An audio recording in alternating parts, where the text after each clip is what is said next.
le nyongologue despote Denis Sassou Nguesso et les FMI. Ne tournons pas en rond, peuple congolais, s'il vous plaît. Explication en 3 points citoyens susceptibles de responsabiliser nous, peuple congolais, civils, politiciens et militaires. En effet, le premier point citoyen sur 3 est le suivant. Vous le savez que depuis 1985-86, que Denis Sassou Nguesso est un don du FMI.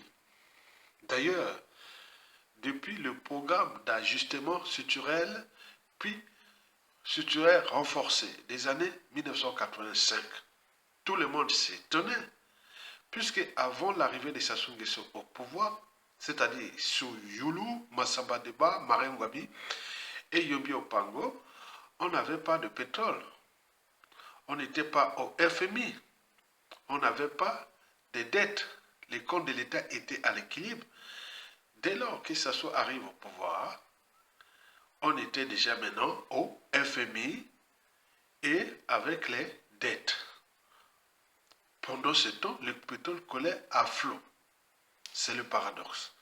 Donc, depuis, il y a un pacte entre Sassou Nguesso, le FMI et la France-Afrique.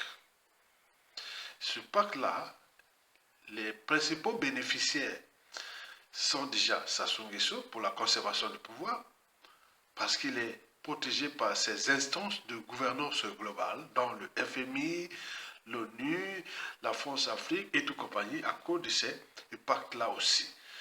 Mais par contre, la France, à travers les fonds CFA, puisque quand tu prends les crédits, il faut les transformer en fonds CFA, du dollar au fonds CFA, donc les trésors publics français en ont bénéficié de ce jeu-là.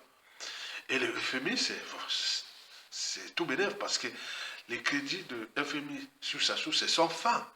Même si en 2010, on avait annulé ces dettes-là pour remettre tout à plat avec pays pauvres, très endettés. Vous imaginez un pays où le pétrole coule à flot, les minéraux, les bois, qui sont tous gérés dans l'opacité totale. Donc, les liquidités, c'est pour eux et les dettes pour nous, peuple congolais. Voilà le jeu.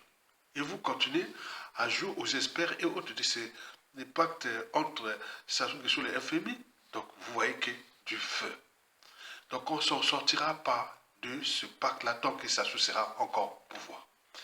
Le deuxième point sur 3, les citoyens que nous devons avoir à l'esprit et ou dans la tête, on sait bien que depuis 2017, ce pacte est quelque part grillé.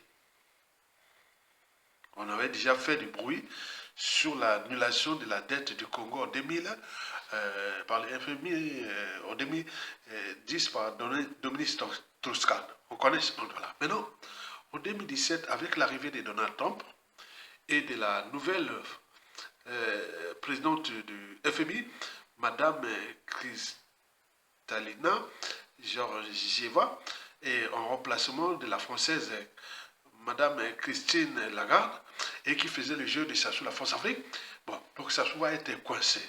Donc elle va lui demander 36 mesures en 2018. Souvenez-vous. Et Sassou était incapable d'appliquer les 36 mesures. Et donc, depuis, ils ont continué à jouer à la russe. Puisque nous, peuple congolais, si on avait pris nos responsabilités, en 2018, Sassou était en difficulté. Ça veut dire que Donald Trump et cette femme avaient coincé Sassou Nguesso et la France-Afrique sur ce point de ces dettes sans fin. Et donc, nous n'avons pas pris nos responsabilités. On a continué à jouer là. Donc, on tourne en troisième point sur 3. Donc, ce ne sont pas les enjeux politiques, économiques et encore moins sociaux qui feront que Sassou dégage.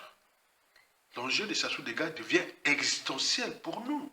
En effet, la coupe est pleine. On continue à nous humilier tout en hypothéquant nos peuples congolais et notre pays. Et pour combien de temps encore? Donc l'enjeu de Sassou Nguesso dégage devient existentiel. Donc il faut qu'on soit dans la rue et ou un coup d'État.